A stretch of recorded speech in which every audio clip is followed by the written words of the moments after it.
Hello students, today in this video let us learn to solve some problems using the properties of joint CDF. The first question, if the bivariate random variable x and y are independent, then show that every event of the form a less than x less than or equal to b is independent of every event of the form c less than y less than or equal to d. First, let us recall the definition of the bivariate random to be independent. So, according to the definition, a bivariate random variable fxy of x comma y is said to be independent if it can be written as the product of fx of x into fy of y. Now, according to the question, they say these two random variables are independent. Hence, it can be written as the product of two. Now, in this problem, we have to show that P of A, the two events, that is P of A less than x less than or equal to B, comma C less than y less than or equal to D, can be written as the product of P of A less than x less than or equal to B into P of C less than y less than or equal to D. To prove this, we will consider the left hand side. If we see the left hand side, using the fourth property of the joint CDF, the left hand side can be split into four terms and it can be written as fxy of b comma d minus fxy of a comma d minus fxy of b comma c plus fxy of a comma c. Since x and y are independent, we have just seen by the definition that it can be written as the product of fx of x into fy of y. Now we can see that each term in the right hand side can be now split into the product of 2 using this definition. So let us split each term in the right hand side as the product of 2. So the left hand side can now be written as P of A less than x less than or equal to B, comma C less than y less than or equal to D is equal to fxy of b comma d is split as fx of b into fy of d minus fxy of a comma d can be written as the product of fx of a into fy of d minus fxy of b comma c can be written as fx of b into fy of c plus fxy of a comma c is split and written as the product of fx of a into fy of c. Further, we see that in these two terms, fy of d is common. So, if we take fy of d common, it can be written as fx of b minus fx of a into fy of d. In the last two terms, we see that fy of c is common. So, if we take minus fy of c common outside, we can write it as minus fx of b minus fx of a into fy of c. Again in this step, fx of b minus fx of a is common. If we take this out, fx of b minus fx of a, we get fy of d minus fy of c. Now this is the product of two factors. The first factor is nothing but it is the probability of a less than x less than or equal to b, and this is p of c less than y less than or equal to d.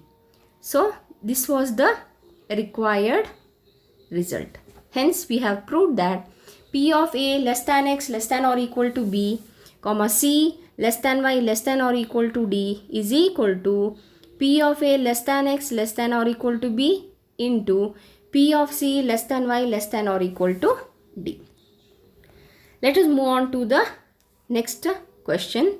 The second question is the joint CDF of a bivariate random variable x comma y is given by fxy of x comma y is equal to 1 minus of e power minus alpha x into 1 minus e power minus beta y, where x greater than or equal to 0, y is greater than or equal to 0, comma alpha and beta are also greater than 0 or 0 otherwise.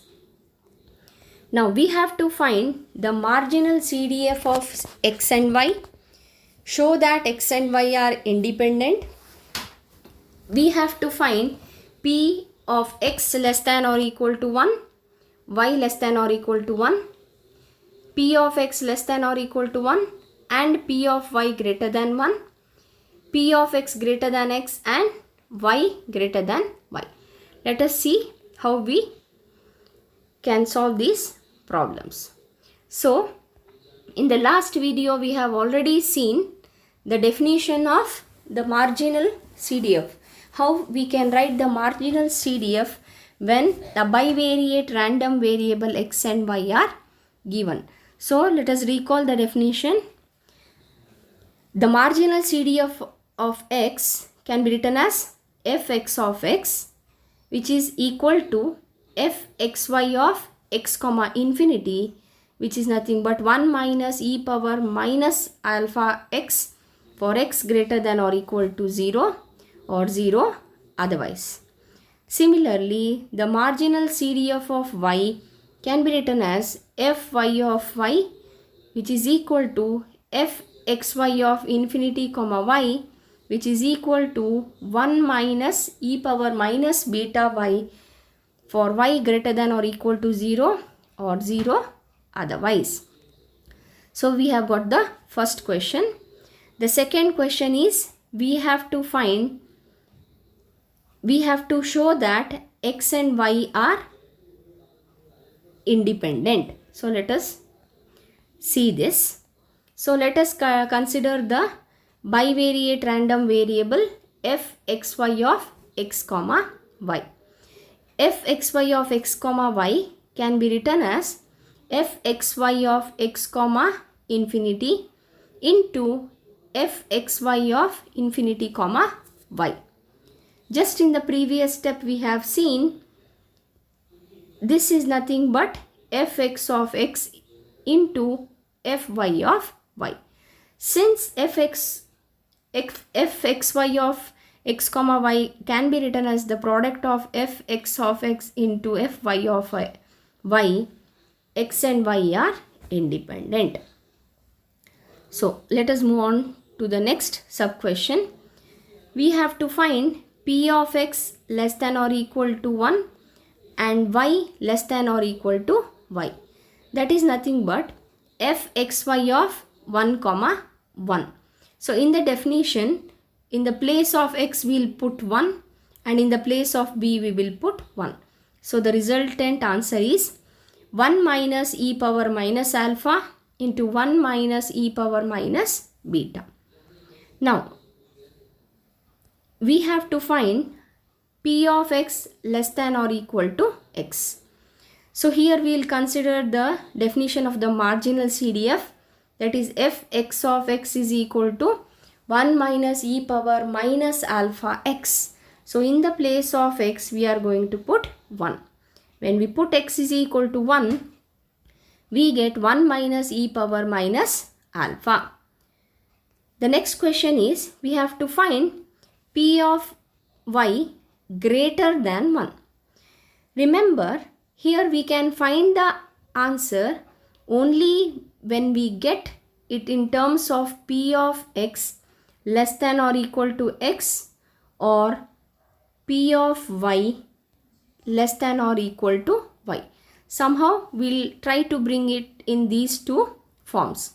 because all the definitions we have studied in these two forms. So now p of y greater than 1 can be written as 1 minus p of y less than or equal to 1. Now somehow we have got p of y less than or equal to 1, which is nothing but 1 minus fy of 1. So fy of 1 is 1 minus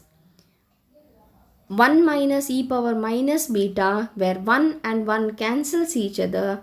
So the resultant answer is e to the power minus beta. So the last sub question, we have to find p of x greater than x, comma y greater than y. Here we see both are greater. Somehow I told you we have to try to bring it in the form x less than or equal to x or y less than or equal to y to use the definition and the properties we know. So what we'll do, in the given question we will consider the set x greater than x, comma y greater than y. So consider the set x greater than x, x greater than x intersection y greater than y transpose. We have to consider the transpose of this set. So when I consider the transpose of this set, we have already studied in the chapter sets, A intersection B transpose can be written as A transpose union B transpose. So x greater than x intersection y greater than y transpose can be written as x greater than x transpose union y greater than y transpose. Now we already know this. The transpose of x greater than x greater than x is nothing but all the terms of the set x which are less than or equal to x. So now this can be written as x less than or equal to x. Here transpose means we have to write all the elements of the set x which are less than or equal to x. Union, similarly the transpose of this set can be written as y less than or equal to y. Now applying the probability on both the sides, we get p of x greater than x, comma y greater than y transpose is equal to p of x less than or equal to x. This union becomes plus p of y less than or equal to y minus p of x less than or equal to x, comma y less than or equal to y. This is using the result which I have shown here, that is n of A union B can be written as n of A plus n of B minus n of A intersection B. Using this result, I have expanded this step. Now, these terms p of x less than or equal to x, p of y less than or equal to y minus p of x less than or equal to x, comma y less than or equal to y can be now written as fx of x plus fy of y minus fxy of x comma y. Now if you observe, all these greater than terms we have reduced into less than or equal to, so that we can apply whatever definitions and properties we have learned in CDF. Now by the marginal CDF which we have seen, fx of x can be now written as 1 minus alpha x, fy of y can be written as 1 minus e power minus beta y, fxy of x comma y can be written as 1 minus alpha x into 1 minus beta x. So next step is we'll simplify this. The first two terms we'll write as it is, minus, we'll expand the terms in the bracket, that is we'll find the product of these two. After finding the product of these two, let us open the bracket and simplify. When we simplify, we get 1 minus e power alpha x plus 1 minus e power minus beta y minus 1. When we open the bracket, it becomes minus 1. Here this minus becomes plus e power minus alpha x. This minus also becomes plus e power minus beta x, and this plus sign becomes minus e power minus alpha x into e power minus beta y. So here this plus 1 minus 1 cancels each other. E power minus alpha x, e power minus alpha x cancels. E power minus beta y, e power minus beta y cancels. And the remaining terms are 1 minus e power minus alpha x into e power minus beta y. Now we want the answer of p of x